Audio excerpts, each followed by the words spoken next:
Hello, good evening. Thank you for having me. My name is Alyssa Ravasio. I love camping.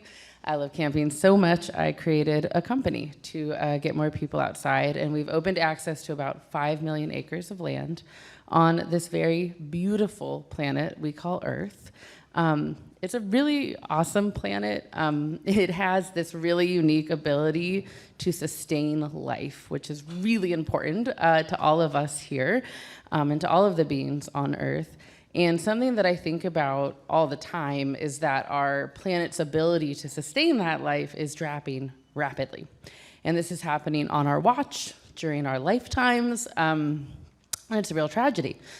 This is mostly the leading cause is habitat loss and habitat destruction, which really happen as a direct result of actions we take consciously, and I think is just a really, tragic showcase of our cultural values.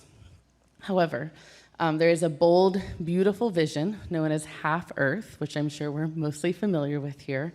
The late great E.O. Wilson theorized that if we can set aside at least one half of the Earth, we can sustain life on Earth for a long time into the future. Now, the main way we do this is through purchasing land and purchasing conservation easements on that land, which is really effective at stopping development, but has a major problem, which is that there's no ongoing system or funding to support the maintenance and stewardship of that land. This is a big problem. Even with that acknowledgement, the world is moving forward here, which is exciting. Last year at COP15, 190 countries signed an agreement to go for 30 by 2030.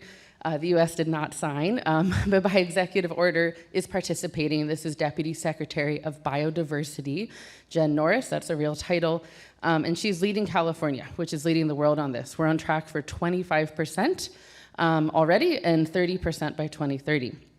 I was invited to participate at Half Earth Day recently, and really the purpose of that discussion was to say, like, how are we going to solve this major challenge of supporting half the Earth long into the future, because half of the Earth is a lot of land, and the future is a really long time.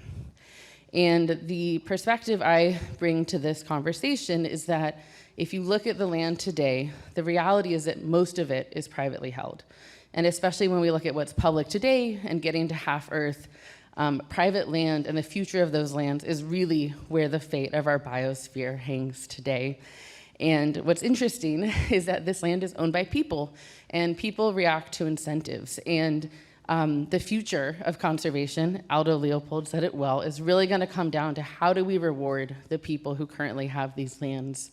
And this is where outdoor recreation comes in, generally, and camping specifically. Outdoor recreation creates a really powerful economic engine that rewards people who are keeping their lands open and free and natural, fun places to play.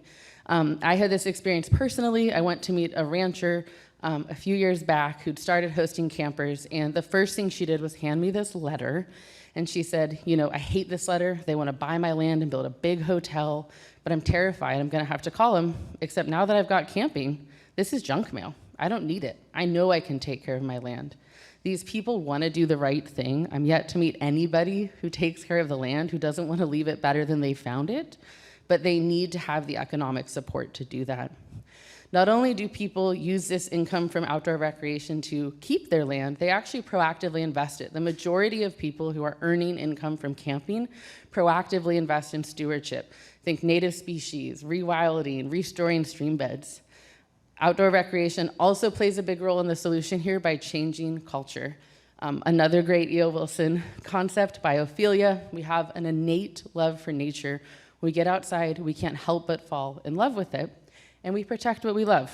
Chris Tompkins said that really well. She also holds the distinct privilege of being the human who's protected the most land on Earth at 15 million acres, which is a lot.